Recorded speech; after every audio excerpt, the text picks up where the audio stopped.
오늘 2부 예배 때는 우리 김철호 집사님, 이제 안수 집사 임직식을 거행하게 됩니다.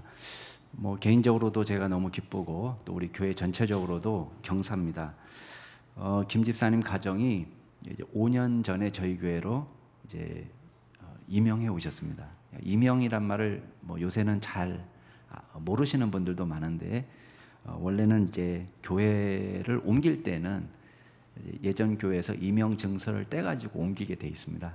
옛날에는 그렇게 했어요. 그래서 교회가 전체적으로 전국 교회가 다 연결이 돼 있어가지고 이제 목사님이 추천하는 교회로 이사할 때는 멀리 이사할 때는 이제 그쪽 교회로 가면서 이제 임명 증서를 가지고 옮기는 것입니다.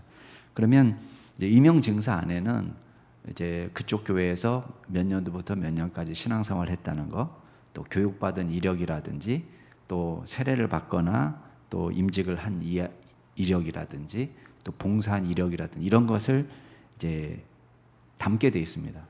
또 약간 부정적인 거, 만약에 잘못을 해서 교회를 옮길 경우에는 징계받은 내용까지도 이제 기록하도록 되어 있습니다. 이제 임명 증서를 가지고 오게 되면 그 교회에서 이제 지난 교회에서의 지냈던 그 무흠 기간, 그러니까 교회에서 한 5년 동안 착실하게 신앙생활을 했습니다. 아니면 10년 동안 착실하게 신앙생활을 했습니다. 이 기록을 그대로 인정을 해주는 것입니다. 근데 이제 그쪽 교회에서 만약에 안수 집사로 일하다가 왔으면 또 이쪽 교회 와서 곧바로 안수 집사 되는 건 아니지만 그 무흠 기간이 인정받아서 또 경우에 따라서는 조금 더 빨리 임직하기도 합니다. 교회에서. 저희 교회는 원칙적으로 이제 중직자가 오래 왔을 때는 이제 그냥 헌법에 나와 있는 대로 무흠 5년 기간이 경과해서 안수 집사가 되거나 또 권사님이 될 수 있기 때문에 그 기간을 가급적이면 채우도록 그렇게 하고 있습니다. 지금까지 다 그렇게 우리 신영태 집사님부터 시작해서 우리 양용실 집사님 또 배은식 권사님 이런 분들이 다 이제 5년의 기간을 거쳐 가지고 협동해서 이제 정식으로 안수 집사님이 되기도 하고 또 우리 신장로님 같은 경우는 이제 장로님으로 임직을 받으신 거죠. 이제 그런 이제 과정을 우리가 거쳤는데 이제 김철호 집사님 같은 경우는 임명 증서를 가지고 왔어요. 그래서 임명 증서를 가지고 왔기 때문에 사실 등록 직후부터 무흠 5년 기간을 충족시킨 것입니다. 그렇지만 그동안의 5년 동안 서리 집사처럼 겸손하게 봉사하시고 또 1:1 제자 양육, 또 제자 훈련 과정, 이 모든 과정을 성실히 이행해 주셨습니다.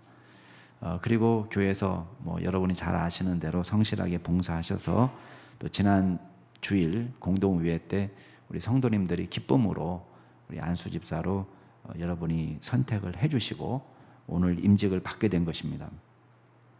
바라기는 우리 김철호 집사님뿐만 아니라 우리 모두가 다 사실 예수님의 제자로 부름받은 사람이에요. 그렇기 때문에 부름받은 제자로서의 초심을 잃지 않고 하나님을 위해서 헌신하는 일생을 살 수 있기를 바랍니다. 오늘 말씀도 공교롭게도 제자의 길이에요. 진정한 제자의 길이 무엇인지에 대한 이야기입니다. 우리 모든 믿음의 성도들에게 다 필요한 이야기입니다. 여러분도 참 귀에 딱지가 않도록 들으셨겠지만 진짜 제자의 길은요, 직분자와 동일한 건 아닙니다. 내가 직분을 맡았다는 것이 내가 진짜 제자가 됐다는 건 아닙니다. 제자나 만약에 사도의 직분으로 제자가 된다. 만약에 내가 사도다, 다른 직분을 받다, 목사다. 이것 때문에 만약에 진짜 제자로 인정받는다면은 오늘 말씀에 보면 사도로 부름받은 가룟 유다도 포함되어 있습니다. 근데 우리가 가룟 유다를 진정한 제자라고 부르지 않거든요. 그러나 사도로 부름을 받은 사람이에요. 여기 오늘 본문에 보면. 그렇지만 그 직분이 곧 그 사람이 제자됨을 보증하는 것은 아니라는 것입니다. 그렇다면 우리에게 드는 질문이 있겠죠. 그러면 진정한 제자의 길이 뭐냐는 거예요. 오늘 말씀을 통해서 함께 은혜 나누기를 바랍니다. 자, 첫 번째는 제자는요, 보냄을 받은 사람이에요. 자, 내가 나서는 거하고 보냄을 받은 거하고는 엄연히 틀립니다. 보냄을 받았다는 것은 무슨 뜻일까요? 보내는 사람이 있다는 뜻입니다. 보내는 분이 있다는 거예요. 그죠? 내가 나선 것이 아니에요. 난 제자가 되겠습니다. 내가 뭐 하겠습니다. 이렇게 나선 것이 아니고 우리는 보냄을 받은 사람이라는 뜻입니다. 그러면 보내는 분이 계시고 보내기 위해서 우리를 택해 주신 분이 계시다는 것이 전제됩니다. 자, 그분이 누굽니까? 예수님이에요. 오늘 말씀에 보면은 12절부터 한번 보시기 바랍니다. 12절, 13절까지 같이 시작. 이때 예수께서 기도하시러 산으로 가사 밤이 새도록 하나님께 기도하시고 밝음에 그 제자들을 부르사 그 중에서 12를 택하여 사도라 칭하셨으니, 사도라고 칭해 주신 예수님이 계세요. 근데 여기 보면 제자들을 선택하는 과정을 한번 보시기 바랍니다. 예수님께서 산에 올라가셔서 밤이 새도록 기도하셨다고 되어 있습니다. 여러분, 예수님 일생 전체를 통해서 밤이 새도록 기도하셨다는 성경의 기록이 딱 2번 나옵니다. 한 번은 언제죠? 십자가 지기 전에 겟세마네 동산에서 밤이 맞도록 기도하셨어요. 근데 오늘 말씀을 보면은 제자들을 선택하시기 위해서 기도하실 때도 밤이 새도록 기도하셨습니다. 자, 예수님께 기도라는 것은 어떤 의미를 가질까요? 예수님의 기도와 우리 기도는 사실 동일한 건 아닙니다만은, 물론 유사점도 있지만, 예수님이 기도할 때 무슨 능력을 받기 위해서 기도하셨냐? 그렇게 생각하면 안 됩니다. 예수님은 능력 자체신 분이고요. 예수님은 한 번도 하나님의 신성을 포기하신 적이 없어요. 신성이 없어지는 게 아니에요. 예수님이 이 땅에 오셨다고 해서 신성이 없어지는 게 아니란 말이에요. 그 신성을 사용하지 않는 것뿐입니다. 근데 무슨 능력이 필요해서 기도했다?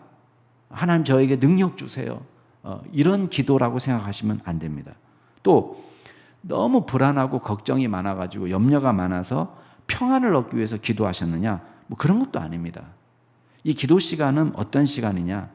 성부 하나님과의 완전한 사랑의 교제의 시간이고 주님과 일치하는, 교제하면서 의견을 일치시키는 과정이에요.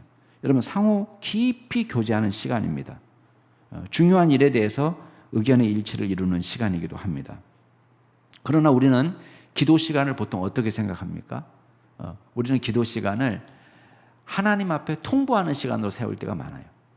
이미 다 정해놨어요. 하나님께 의견을 묻지 않습니다. 주님과 교제하지 않습니다. 주님과 깊은 연합을 이루지도 못합니다. 우리는 다만 내가 원하는 것이 딱 있어요. 그 원하는 것을 관철시키는, 때를 쓰는 시간으로 우리가 생각할 때가 많습니다.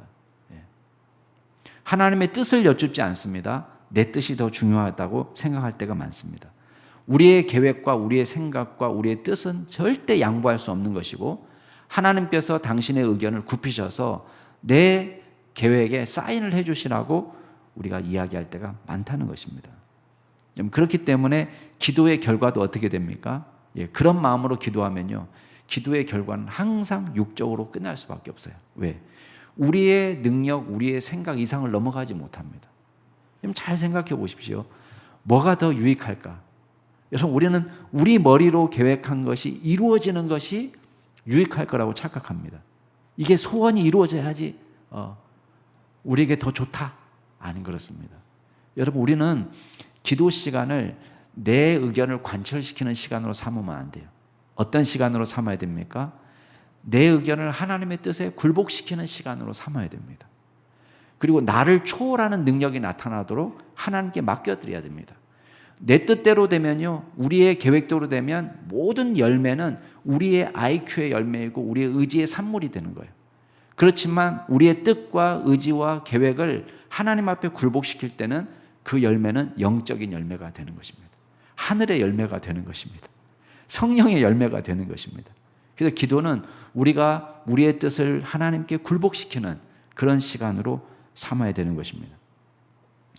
예수님께서 기도하시고 12명을 택하셨습니다. 매우 상징적인 의미를 갖습니다. 하나님의 소원은요, 구약시대에 12지파를 통해서 당신의 거룩한 백성을 만드시는 거였어요. 그게 하나님의 소원이었습니다. 근데 지금 예수님께서는 12명의 제자를 택하셨습니다. 기대하시는 건 무엇입니까? 이 12를 통해서 거룩한 하나님의 교회를 세우는 것입니다.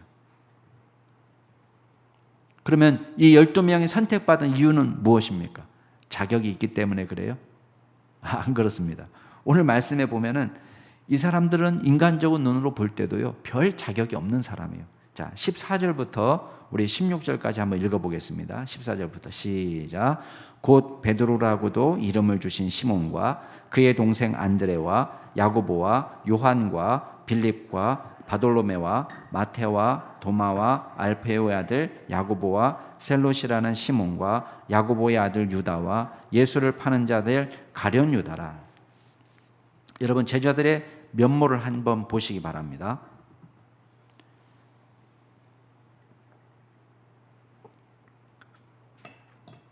처음부터 온전한 신앙의 사람이 있었던 것 아닙니다. 여러분들이 얘기할 거예요. 아니, 그러면 예수님 도대체 뭘 기도한 거예요?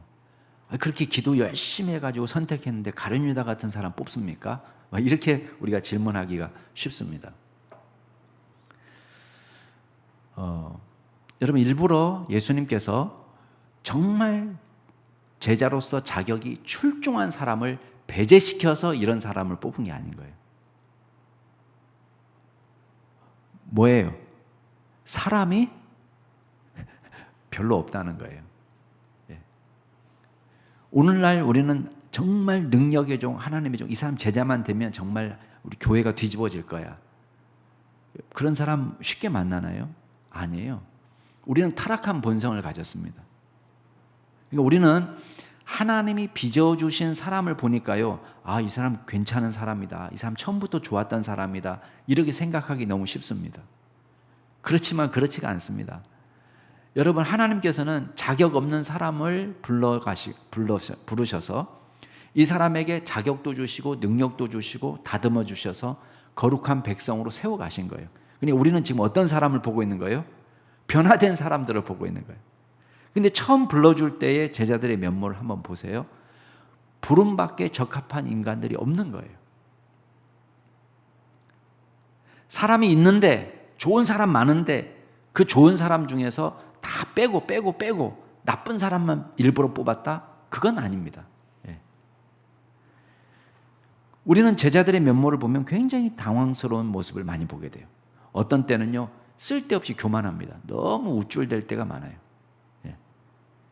오병이어 일어났을 때 어떻게 합니까, 제자들이? 우쭐대죠. 왜?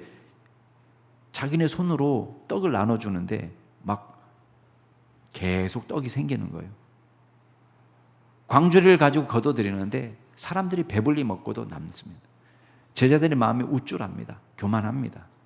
그래서 중간중간 제자들의 모습을 보면요, 서로 누가 잘났는지 싸움도 많이 하고요, 어린아이들, 연약한 사람이 오려고 할 때 막아서기도 합니다. 애들은 가라. 함부로 예수님 앞에 오는 거 아니다. 그건 뭐예요? 교만이에요, 교만. 자기는 특권층이에요. 근데 또 어떤 때 보면 지나치게 또 당황하고 믿음이 없는 걸 보여줘요. 여러분, 오병이어 사건 바로 직후에 나오는 사건이 뭐예요? 풍랑을 만나요. 제자들이요, 정신이 없어요. 믿음이 없는 거예요. 두려워합니다. 여러분, 베드로가 칼과 창 앞에서 예수님을 부인한 게 아닙니다. 아무 힘도 없는 계집종, 무슨 권력자도 아니고 계집종이 뭐라고 얘기해요? 이 사람이 저 사람하고 같이 있었는데, 이 말 한마디 때문에 예수님을 부인합니다. 칼과 창 앞에서가 아니라, 어마어마한 권력에 눌려서가 아니라, 여러분, 하녀가 이 사람이 저 사람하고 같이 있었는데 라는 말 때문에 무너집니다. 여러분, 얼마나 연약합니까? 출신 성분이 대단한가요? 아니에요. 제자들의 면모를 보면 굉장히 다양합니다. 여러분, 15절에 보면요, 세리 마태의 이름도 나오고요, 그 다음에 같은 절 안에 셀롯인 시몬도 나옵니다. 셀롯이라는 시몬. 두 사람은 극과 극이거든요. 세리마태는 성향상 친로마, 친정부적인 사람이에요. 근데 셀롯이라는 말은 지금 번역하지 않고 그냥 놔뒀는데 열심당원이라는 뜻입니다. 그러면 열심당원이라는 것은 복음에 열심인 사람이다, 그 뜻이 아닙니다. 이 사람은 과격분자예요. 혁명가, 반정부적이에요. 세리하고 열심당원 시몬, 여러분 일반 사회에서는요 같은 자리에 앉지도 않을 사람이에요. 근데 지금 어떻게 되어 있습니까? 예수님 제자 안에 지금 들어와 있는 거예요. 그러나 상관이 없습니다. 자, 누가 불렀습니까? 예수님이 불렀고요, 예수님이 선택하셨고요, 예수님이 보내시는 거예요. 그러면 보냄받은 사람에게는 공통점이 있습니다. 그 뭐냐? 사명을 갖는 거예요. 보내신 사람의 사명을 갖는 거예요. 예수님이 그들을 위해 기도해 주십니다. 그리고 감당할 능력도 주십니다. 다양한 모습으로 부름은 받았지만 동일한 예수님의 사명을 받았습니다. 그 책임을 완수하는 거예요. 그래서 요한복음에 보면 예수님이 이런 말씀하세요. 너희가 나를 택한 줄 아냐? 천만에. 내가 너희들을 택하여 세웠는데 목적이 뭐냐? 너희가 가서 열매를 맺게 하고 또 너희 열매가 항상 있도록.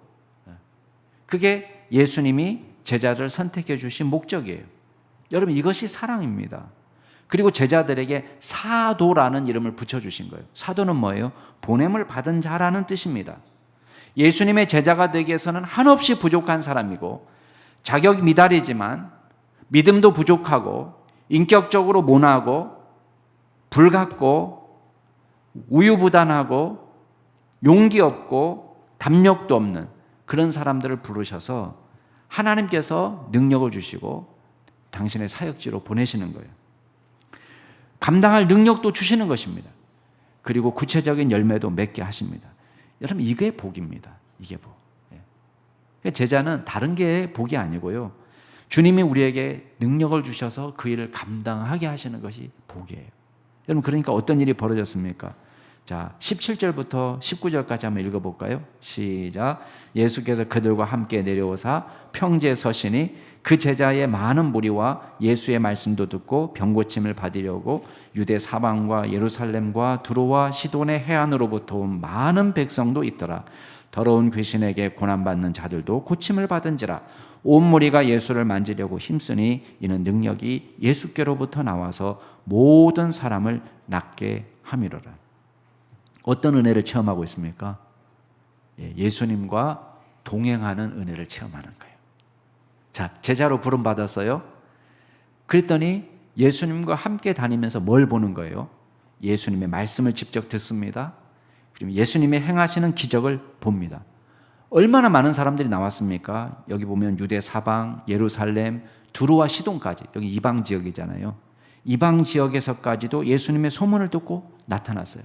많은 무리가 찾아와서 말씀을 듣고 고침을 받았습니다. 자, 이 시간 제자들은 뭘 하고 있었습니까? 성경에 나와 있지 않지만 아마 사람들을 정돈시키고 질서를 유지하고 그랬을 거예요. 오병이어 때처럼 50명씩 그룹을 지어서 앉도록 이렇게 지도하신 것처럼 아마 제자들이 그런 일을 했을 겁니다. 자, 그런데 그런 허드렛 일을 하는 것처럼 보이지만 제자들의 가장 큰 축복은 뭡니까? 예수님의 말씀을 가까이서 듣는 거예요. 예수님의 행하시는 기적을 가까이서 보는 것입니다. 이번 드디어 우리가 10주년 기념 사료집 충신행전이 나왔는데 제가 충신행전에서도 그런 얘기를 기록해 놨습니다. 여러분, 개척교회 목사가 누리는 큰 축복이 뭐냐? 다른 게 아닙니다. 모든 영적 프론티어에서 하나님의 쓰임을 받는 사람들은요, 다 경험하는 것이기도 합니다. 그렇지만 개척교회 목사가 경험하는 그 특별히 남다른 것이 있습니다. 그건 뭐냐? 하나님의 역사를 누구보다도 가까이서 보는 거예요. 분명히 우리의 계획이나 우리의 머리로는 안 되는 거예요. 불가능한 일을 만납니다. 그러면 다른 사람에게 얘기하지 않고 소갈이 합니다. 그냥 기도합니다. 기도. 누구한테 말 못해요. 왜냐, 처음에는 아무도 안 계시잖아요. 성도님들이 안 계시고 이 짐을 나눠줄 사람이 없는 거예요, 처음에는. 그러니까 이걸 기도하는 것입니다. 그러면 뭘 경험합니까? 아무것도 보이지 않던, 어떻게 이루어가야 될지 알지 못하는, 어떤 특별한 청사진도 없는 그런 어려움 속에서 하나님이 부르신다는 느낌으로 서 있었을 뿐이에요. 근데 하나님의 역사를 보는 것입니다. 그 구경하는 것입니다. 제자들도 마찬가지입니다. 제자로 나섰으면 우리의 능력이 나타나는 게 아닙니다. 우리는 그냥 예수님이 부르신 곳에 서 있는 것 뿐입니다. 그렇지만 주님이 부르신 곳에 서 있으면, 주님이 하게 하시는 일을 감당하면 주님의 음성도 듣고 주님의 역사도 눈으로 볼 수 있는 것입니다. 오늘 임직받는 분도 마찬가지고 여러분도 그렇고 우리는 동일하게 하나님의 선택을 받은 사람이고 주님의 보냄을 받은 사람입니다. 제자들입니다. 그러면 다른 거 없어요. 주님과 동행하시기 바랍니다. 순종할 때 기적을 보게 될 것입니다. 그리고 동행할 때에 동행하는 자의 기쁨을 누리게 될 줄로 믿습니다. 이게 제자의 길이에요. 두 번째 기억할 게 있습니다. 여러분, 제자의 길은요, 어려움을 만나는 길입니다. 제자로 살면 어려움은 찾아오게 되어 있습니다. 본문은 우리가 흔히 평지설교로 알려진 본문입니다. 내용적으로 보면 마태복음 5장의 산상수훈 말씀하고 유사합니다. 산상수훈에도 팔복이 나오잖아요, 그죠? 심령이 가난한 자는 복이 있나니 이렇게 돼. 근데 학자들 간에 여전히 논란이 있어요.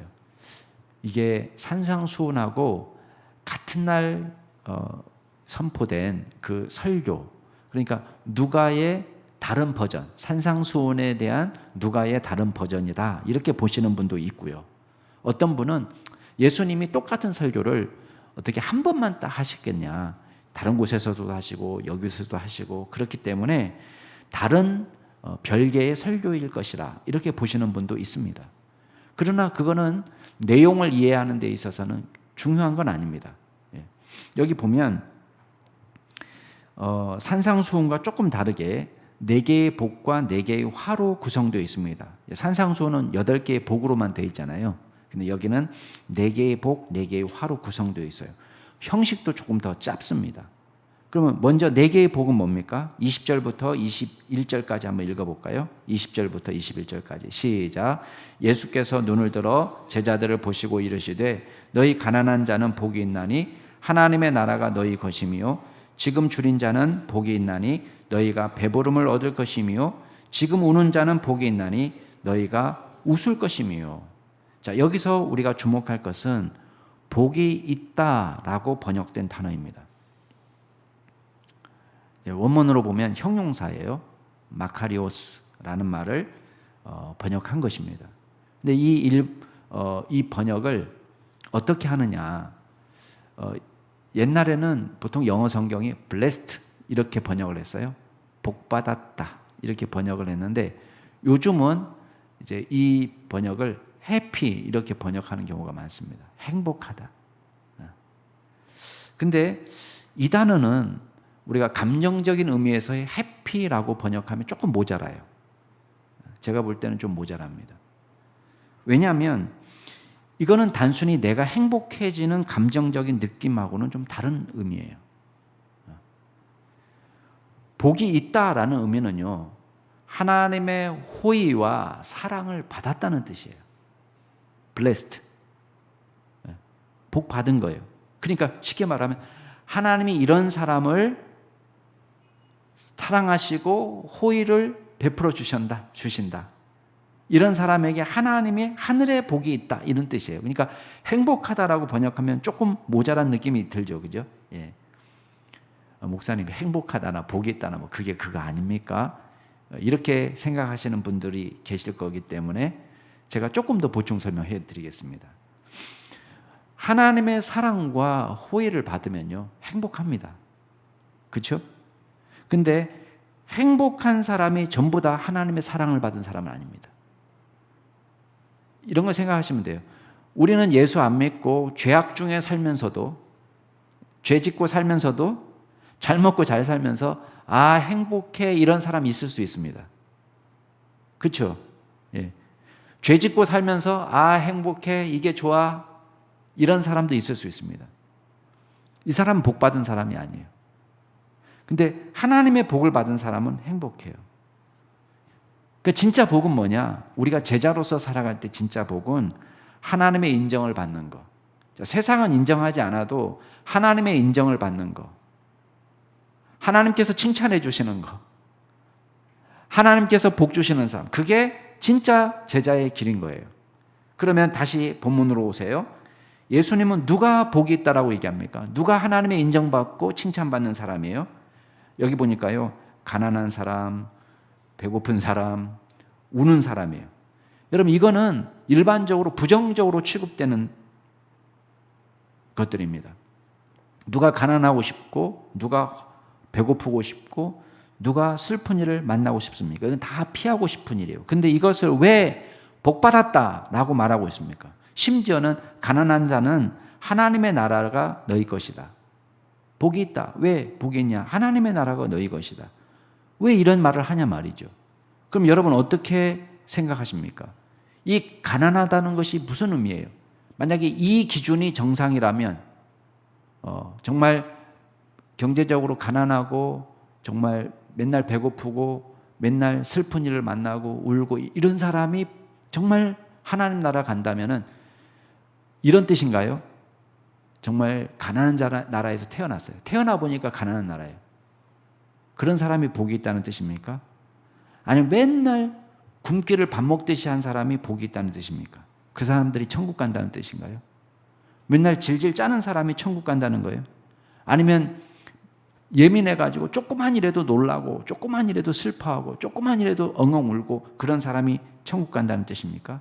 아니에요. 그런 뜻이 아닙니다. 여기서 핵심은요, 가난하고 배고프고 울었던 그 이유가 있어요. 그 이유가 뭡니까? 20절하고 21절하고 연결해서 해석해야 됩니다. 자, 22절, 죄송합니다. 20절, 21절은요, 22절, 23절과 더불어서 해석해야 돼요. 자, 22절, 23절 같이 한번 읽어보겠습니다. 시작.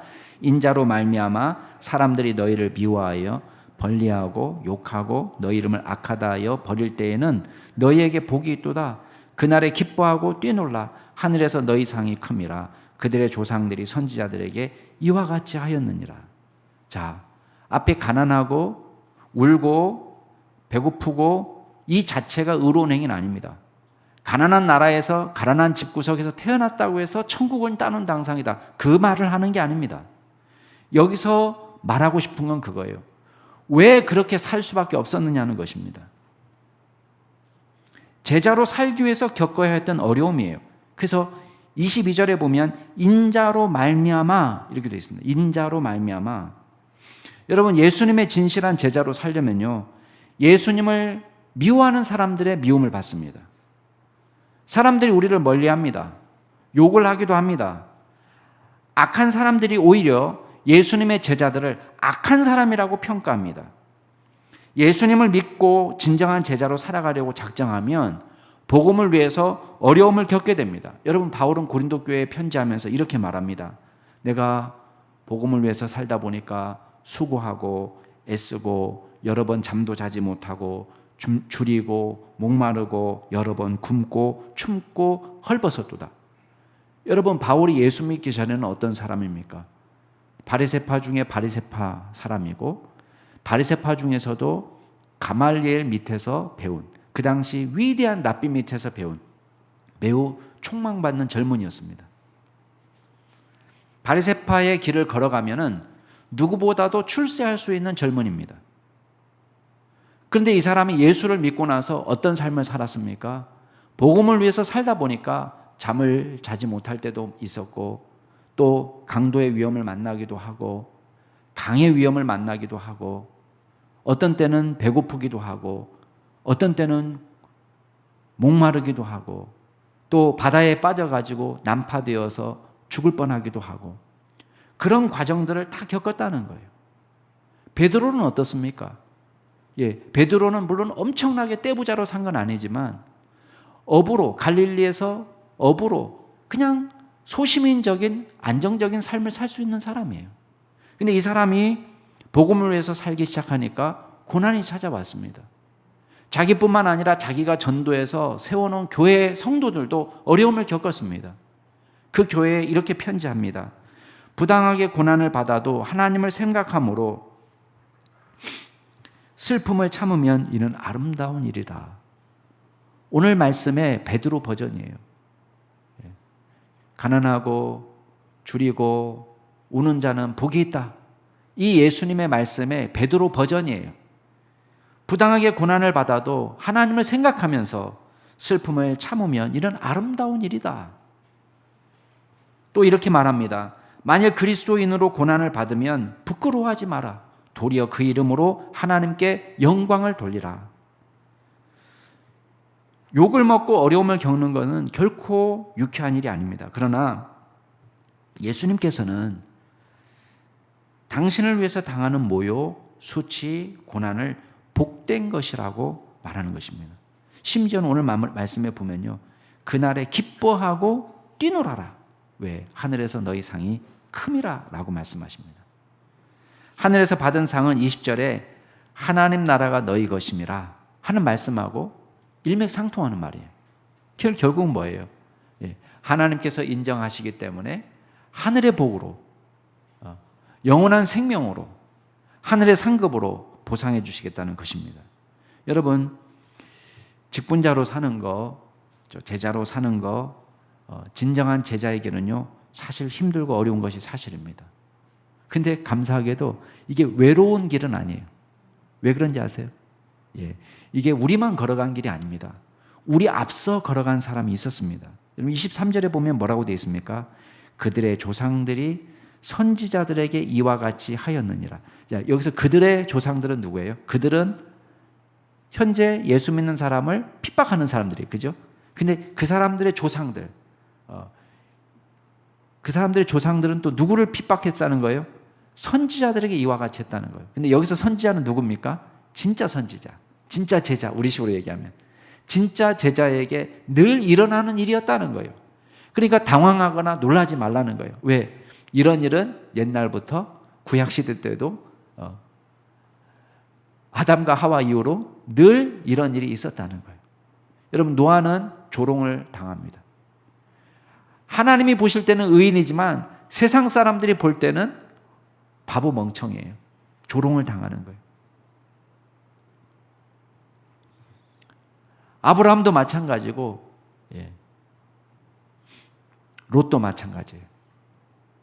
하나님의 사람들은 조롱을 받습니다. 다윗은 핍박을 받습니다. 고난의 길을 걸어갑니다. 신실한 제자들은 악한 자들에게 욕을 먹기도 하고 미움을 받기도 하고 버림을 받기도 합니다. 복음을 위해 살다 보면 억울한 일도 당하고요, 경제적인 손해도 만나고 또 물질이 없어 고생할 때도 있습니다. 또 속상해서 우는 일도 만납니다. 우리가 복음을 증거할 때 복음을 거부하는 사람들을 만납니다. 그러나 염려하지 마세요. 하나님께서 여러분을 복되다 하십니다. 하나님께서 여러분에게 하늘의 상으로 보상해 주실 줄로 믿습니다. 그 길을 기억하세요.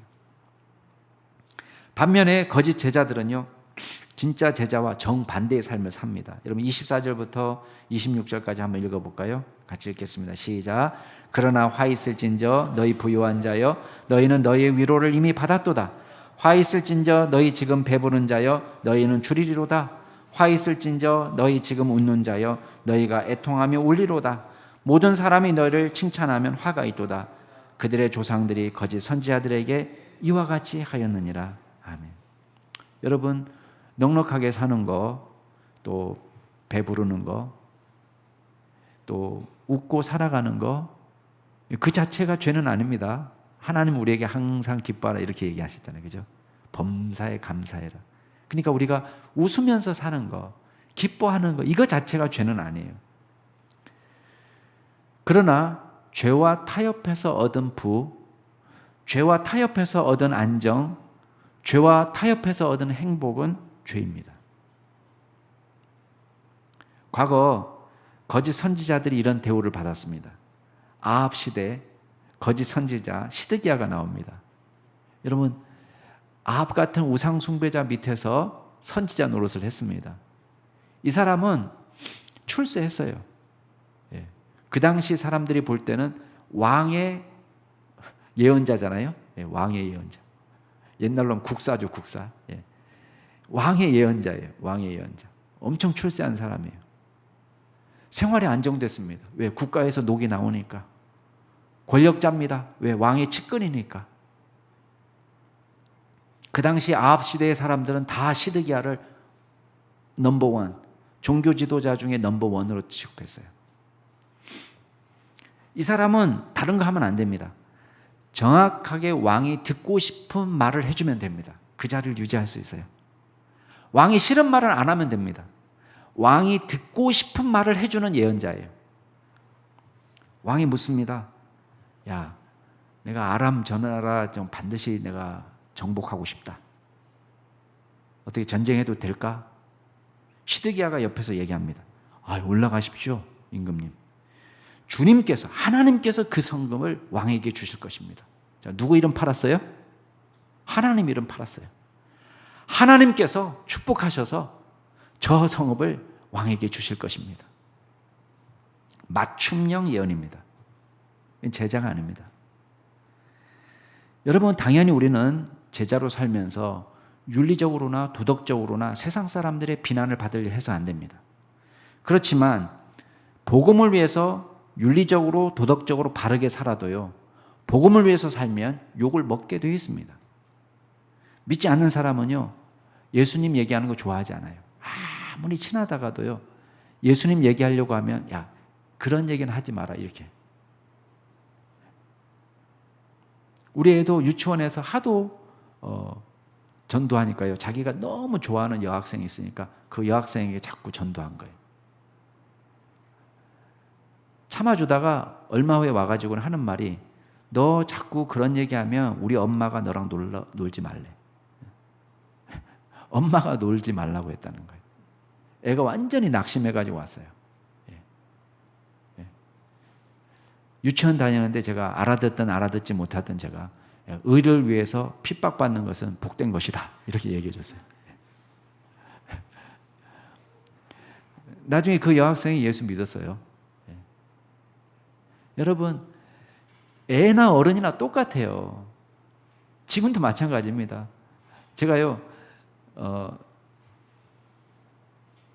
고향 친구들하고 연락을 하다 보면 다른 얘기하면 아무 문제가 없어요.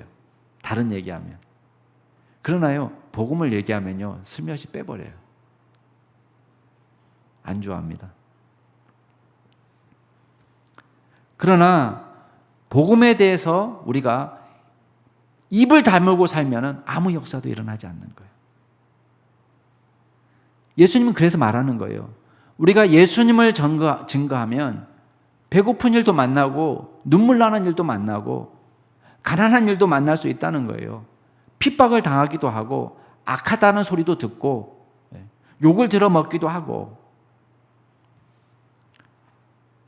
우리가 복음을 어떻게 입다고 살 수 있습니까? 바울이 이렇게 얘기합니다. 그런즉 그들이 믿지 아니하는 자를 어떻게 부르리요? 듣지도 못한 일을 어찌 믿으리요? 생각해 보세요. 듣지 않았는데 어떻게 믿을 수가 있어요? 전파하는 자가 없이 어찌 들으리요? 전파하는 사람이 없는데 어떻게 들을 수가 있습니까? 그래서 이렇게 이야기하는 거예요. 보내심을 받지 아니하였으면 어찌 전파하리요? 기록된 바 아름답도다 좋은 소식을 전하는 자들의 발이요. 누가 복된 겁니까? 복음을 희생시킨 부, 예수 그리스도를 부인하여 얻은 즐거움을 경계하시기 바랍니다. 거짓 제자의 길입니다. 악인들도 거짓 선지자는 대우해 줬습니다. 왜? 동료니까. 같은 동무, 친구니까. 세상이 칭송하는 제자가 있습니까? 없습니다. 만약에 세상이 칭송한다면 둘 중에 하나예요. 하나는 너무 성자든지, 감히 믿지 않는 사람들도 어떻게 할 수 없는 성자인 경우는 칭송합니다. 적어도요, 그 사람의 길은 따라가지 않아도 그 사람의 무덤은 화려하게 꾸며줍니다. 이게 세상의 법칙이에요. 예수님도 말하잖아요. 그죠? 선지자를 자기네가 죽여놓고 나중에 무덤을 꾸며줘요. 진짜 성자면 세상의 칭송을 받고 적어도 자기네는 그렇게 살지 않으면서 무덤은 꾸며줘요. 근데 세상이 칭송하는 제자, 어떤 제자입니까? 대부분의 경우는 거짓 선지자들이에요. 그들의 비율을 맞춰주면 세상이 칭송합니다. 사랑하는 우리 남양주 충신교회 성도 여러분, 저와 여러분 모두가 동일하게 예수 그리스도의 제자입니다. 제자로 부름받은 사람에게 하나님 나라 운동이 맡겨졌습니다. 복음을 위해서 사시기 바랍니다. 당장은 어렵고 힘든 일을 만납니다. 그런데 복음 운동의 최대 수혜자가 누군지 아십니까? 누가 복이 있다고 얘기합니까? 저 사람이 복이 있다고 얘기하는 게 아니에요. 복음을 위해서 수고하고 애쓴 사람을 복이 있다라고 얘기하는 거예요. 최대의 수혜자는 누굽니까? 복음을 위해서 산 사람의 최대의 수혜자는 우리예요. 우리가 복음을 위해서 살 때 우리가 복을 받는 거예요. 자칫 우리가 무슨 대단한 하나님 일을 하는 것처럼 공로의식에 사로잡힐 수 있습니다. 그러나 그게 아니에요. 부름받은 자체가 은혜였습니다. 자격 없는 우리를 하나님께서 불러주셨습니다. 그 자체가 특혜예요. 게다가 하나님의 엄청난 경륜 가운데 주님의 행하시는 기적을 보았습니다. 주님의 위대한 역사를 보았습니다. 주님이 우리를 위로하시고 사랑하는 그 현장에 있었습니다. 그래서 고라자서는 뭐라고 이야기합니까? 하나님의 성전 문지기로 있는 것이 좋습니다. 하나님의 성전에만 있다면, 주님과 동행하는 길이라면 그 성전의 문지기라도 좋습니다. 우리는 무엇을 가장 큰 기쁨으로 여기고 살고 있습니까? 복음을 위해서 살아갈 때에 살아가는 것이 가장 큰 기쁨이요 즐거움입니다. 오늘 임직자뿐만 아니라 저와 여러분이 복음을 위해서 사는 예수 그리스도의 제자로 살아가는 놀라운 은혜가 있기를 주의 이름으로 축원합니다. 기도하겠습니다. 하나님 아버지, 우리를 자격 없지만 주님의 거룩한 교회를 세우는데 벽돌 한 장으로 삼아주신 은혜 감사를 드립니다. 아버지 하나님, 쓰임받는 자의 기쁨으로 충만하게 하시고 성전의 문지기로라도 주님과 동행하는 그 기쁨을 누리기를 소원했던 우리 고라자손의 마음을 우리도 소유하게 하여 주시옵소서. 우리가 이 땅에 살면서 예수님을 위해 기꺼이 욕먹고 다른 사람의 모욕을 당하고 멀리하는 놀라운 은혜도 누릴 수 있도록 도와주시옵소서. 감사드리며 모든 말씀 예수 그리스도의 이름으로 기도드리옵나이다. 아멘.